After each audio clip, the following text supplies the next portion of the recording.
Hi అండి. మామిడికాయ పప్పు చాలా సులభంగా కుక్కర్ లేకుండా మనం పాత పద్ధతిలో ఎలా తయారు చేసేవాళ్ళమో మీకు చూపిస్తాను. ఇంకా వేడి వేడి అన్నంలోకి మామిడికాయలు వచ్చినప్పుడు మామిడికాయ పప్పు ఇలా గట్టిగా ఉండాలండి. పప్పు జారుగా కాకుండా అది ఎలా తయారు చేసుకోవాలో చూద్దాం. ఆ పప్పు అన్నము అలాగే సైడ్ డిష్గా గుమ్మడి వడియాలు, సగ్గుబియ్యం వడియాలు, కొంచెం నెయ్యి వేసుకుంటే ఇంకా సమ్మర్లోని ఇంతకన్నా రుచికరమైన భోజనం ఇంకోటి ఉంటుందా అనిపిస్తుంది కదండి. అలాంటి మామిడికాయ పప్పు కుక్కర్లో కాకుండా డైరెక్ట్గా గిన్నెలో ఎలా వండుకోవాలో మనం చూద్దాము. చాలా సింపుల్గా అసలు పొంగిపోద్దని భయం లేకుండా చిన్న టిప్పు కూడా మీకు చెప్తాను. ఫస్ట్ మనం దళసరిగా ఉండే ఒక గిన్నె పెట్టుకోవాలండి. పెట్టుకొని వాటర్ వేసి మరిగించుకోవాలి. అలాగే చిన్న గ్లాస్ తోటి పప్పు తీసుకున్నానండి. ఆ పప్పు కందిపప్పు ఇది శుభ్రంగా కడిగేసి 2-3 సార్లు వాష్ చేసేసుకొని అప్పుడు మనం తీసుకొచ్చేటప్పటికల్లా ఈ నీరు మరిగిపోతుంది చూసారా. ఆ మరిగిపోయిన వాటర్లోకి కందిపప్పు వేసుకొని చక్కగా గిన్నె దలసరిగా ఉంటే వాటర్ వేసి ఇలా కందిపప్పు డైరెక్ట్గా వండుకుంటే దీని రుచి వేరేగా ఉంటుందండి.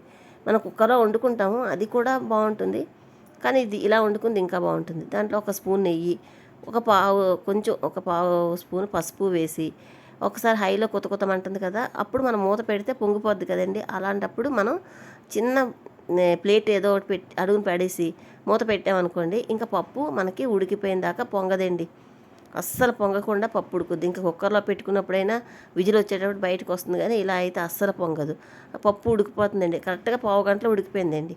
అలా అది ఇంకొక 2 నిమిషాలు ఉడుకుద్ది. ఈ లోపుగా మనం ఒక మామిడికాయ తీసుకొని ఇలా పలచగా ముక్కల్లా కట్ చేసుకోవాలండి. చిన్న చిన్న ముక్కలుగా కాకుండా ఇలా పలచగా కట్ చేసుకోవాలండి. ఈ మామిడికాయ పప్పు మరీ జారుగా ఉండదు, గట్టిగా ఉంటుంది.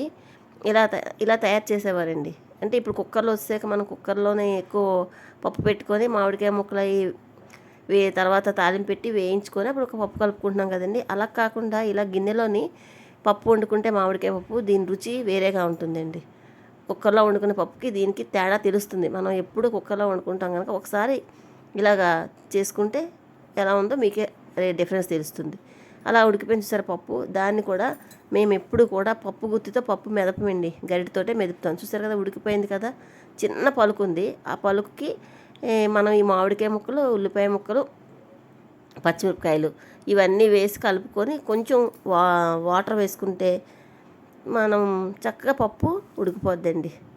చూసారా, అలా ఉడికింది కదా, ఎంత గట్టిగా, అలా గట్టిగా ఉండాలండి. మామిడికాయ ముక్క, ఉల్లిపాయ ముక్కలు, పచ్చిమిరపకాయలు, ఆ పప్పు అన్నీ ఒకేలాగా కలిసిపోవాలన్నమాట. అలా ఉడికించుకుంటే పప్పు మనకి చాలా టేస్ట్గా ఉంటుంది. ఇలాగా అంటే ఇది గట్టిపప్పు అండి, మామిడికాయ గట్టిపప్పు. ఇది చిన్నప్పుడు ఇలాగే తయారు చేసేవారు. నేనైతే కుక్కరే వాడుతుంటాను, కానీ ఈరోజు మీకు అలా వండుకుంటే దానికి దీనికి ఉండే డిఫరెంట్ టేస్ట్ ఎలా ఉందో చెప్పాలని ఇలా వండాను. ఇప్పుడు అదంతా ఉడికిపోయాక అప్పుడు మన రుచికి సరిపడగా సాల్ట్ వేసుకొని కొంచెం వాటర్ వేసుకొని చక్కగా కలిపేసుకొని ఇంకొక 3-4 నిమిషాలు ఉడికించుకుంటే పప్పు రెడీ అయిపోయిందండి. మేము ఎప్పుడు కూడా పప్పు గుత్తిన అసలు మా ఇంట్లో పప్పు గుత్తి కూడా లేదండి. నేను ఇలాగా గరిటతోటే పప్పును మెదుపుకుంటాను. ఇలా పప్పు కొంచెం కనబడితేనే మనకి పప్పు రుచిగా ఉంటుందండి. ఇప్పుడు ఉడికిపోయింది కదా, దాన్ని పక్కన పెట్టుకొని తాలింపు పెట్టుకుందాం. చిన్న తాలింపు కళాయి ఉంటుంది కదా, అది చిన్నది వేసుకొని 2-3 స్పూన్లు ఆయిల్ వేసుకోవాలండి. ఆ ప్లేస్లో మనం నెయ్యి వేసుకున్నా పర్వాలేదు. ఒక 3 ఎండుమిరపకాయలు, కొంచెం కరివేపాకు, 5-6 వెల్లుల్లి రెబ్బలు, హాఫ్ స్పూన్ ఆవాలు, హాఫ్ స్పూన్ జీలకర్ర వేసి తాలింపు అంతా కొంచెం మంచిగా వేయించుకోవాలి. మంచి పరిమళం వస్తుంది. అలా వేగుతుండేటప్పుడు మనం కొంచెం ఇంగువ కూడా వేసుకోవాలండి. చిటికెడు ఇంగువ వేసుకున్నాం అనుకోండి, పప్పుకి మంచి రుచిని తీసుకొస్తుంది.